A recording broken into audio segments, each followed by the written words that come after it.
केंद्रीय राज्य मंत्री रामदास आठवले ने बकरी ईद विवाद पर शांति की अपील की। साथ ही मराठा आरक्षण मुद्दे पर मुख्यमंत्री देवेंद्र फडणवीस और मनोज जरांगे पाटिल के बीच बैठक कर समाधान निकालने की जरूरत बताई। बकरी जी आहे ती सर्व देशभरामध्ये साजरी केली जात आहे आणि बकरीच्या वेळेला मतलब बकरी काटण्याची अशा पद्धतीची एक परंपरा आहे।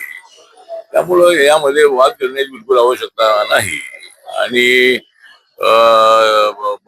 बकरीच्या निमित्ताने अनेक हिंदू लोक ही मुसलमानांना बधाई देत असतात आणि मुसलमान सुद्धा दिवाळी असेल, दसरा असेल, गणेश उत्सव असेल, नवरात्र उत्सव असेल, हमारी बुद्ध जयंती असेल, भीम जयंती असेल, शिव जयंती असेल, त्यावेळेला सर्वजण त्याला सेव करतात। क्रिसमस असतो त्यावेळेला सगळेजण त्याला सगळ्यात करत असतात। मला असं वाटतं की वाद करण्याची आवश्यकता अजिबात नाहीये। मीरा भाईंदरमध्ये काय वाद चालू अशा पद्धतीची माहिती आहे, पण तो वाद करू नये।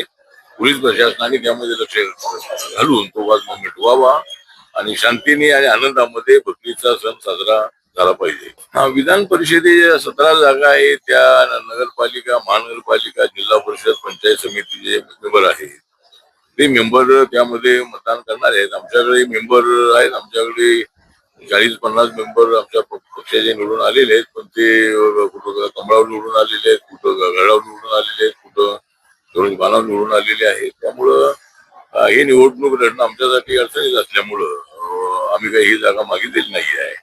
पण आरपीआयने एक जागा एमएलसीची मागितलेली आहे आणि ते जे 5 जागा आता गव्हर्नर राहिलेल्या आहे त्या जागांमधून आम्हाला जागा मिळाली पाहिजे। मागच्या 9 जागा ज्या होत्या त्यामध्ये 6 जागा बीजेपीला मिळाल्या होत्या आमदारातून निवडून देण्याच्या।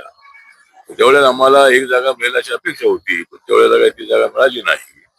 पण माननीय देवेंद्र फडणवीस यांनी आश्वासन यापूर्वी दिलेलं आहे की आरपीआयला एक जागा आम्हाला द्यायची आहे। त्यामुळे आता ज्यावेळेला 5 जागा ज्यावेळेला आता त्याचा निर्णय होईल त्यावेळेला त्या 5 जागातून एक जागा आम्हाला मिळाली पाहिजे असा आमचा आग्रह आहे। आणि रिपब्लिकन पार्टी ऑफ इंडिया हा महायुतीचा एक घटक पक्ष आहे आणि त्यामुळं आम्हाला आमचा हक्क मिळाला पाहिजे, आम्हाला वाटा मिळाला पाहिजे अशी आमची माननीय मुख्यमंत्र्यांकडे देवेंद्र फडणवीसांकडे आग्रही मागणी आहे। मला असं वाटतं की महामंडळाच्या संबंधामध्ये सेना आणि राष्ट्रवादीचं म्हणणं असंच आहे की रिपब्लिकन पक्ष हा बीजेपीच्या कोट्यामध्ये आहे। त्यामुळे बीजेपीच्या कोट्यामध्ये ज्या जागा येतील, ज्या चेअरमन पदे येतील, काय सदस्य पदे येतील, त्याच्यामध्ये रिपब्लिकन पक्षाला नक्कीच 1-2 तरी महामंडळाचे अध्यक्ष पद मिळतील अशी अपेक्षा आहे। त्यामुळं नक्कीच सध्या त्या ठिकाणची चर्चा चालू आहे आणि ठिकाणच्या चर्चेतून ज्या जागा बीजेपीला सुटतील त्याच्यातून आम्हाला 1 किंवा 2 तरी महामंडळाचे अध्यक्षपद मिळतील अशी अपेक्षा आहे आणि 40-50 तरी मेंबर आम्हाला मिळाले तर महाराष्ट्राच्या प्रत्येक जिल्ह्याला एक तरी आम्हाला महामंडळ देता येऊ शकेल। त्यामुळे तशी चर्चा मुख्यमंत्र्यांसोबत झालेली आहे। त्यामुळे नक्की ते शब्द पाळतील अशी आम्हाला अपेक्षा आहे। मनोज जरांगे पाटील यांना भेटण्यासाठी प्रसाद लाड गेले होते आणि त्यांना आग्रह केलेला आहे आंदोलन करू नये, पण माननीय मनोज जरांगे पाटील हे मराठा समाजाचे अत्यंत ऍक्टिव्ह नेते आहेत। आजपर्यंत मराठा समाजाला जागृत करण्याचं काम जे आहे ते त्यांच्याशिवाय इतरांनी कोणाला करता आलं नव्हतं।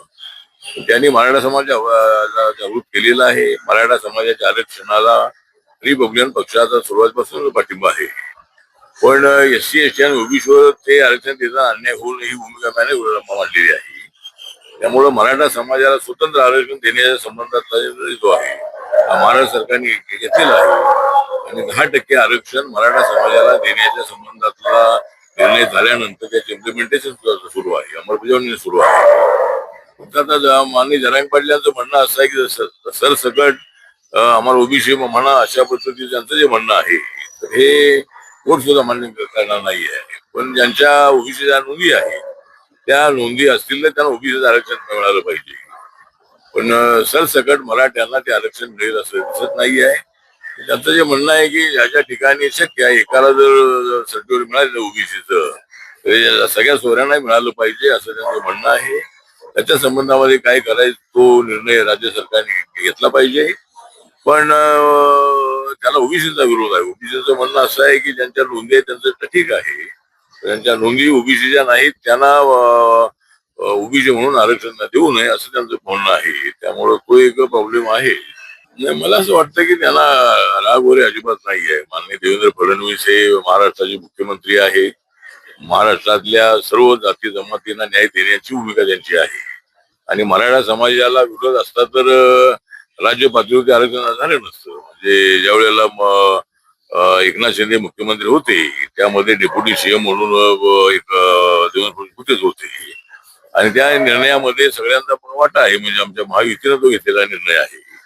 त्यामुळं देवेंद्र फडणवीस यांचा मराठा समाजावर अजिबात राग नाही. कारण बीजेपी मध्ये अनेक मराठा लोक आहेत, अनेक लोकांना त्यांनी पदही दिलेली आहेत, मंत्रिपद दिलेली आहेत. त्यामुळं देवेंद्र फडणवीस मराठ्यांच्या विरोधामध्ये अजिबात नाहीत. ते मराठा समाजाला न्याय देण्यासाठी सशक्त आहेत, समर्थ आहेत आणि त्यामुळं मला असं वाटतं की जरांगे पाटील यांची एकदा मुख्यमंत्र्यांसोबत मिटिंग होणं अत्यंत आवश्यक आहे.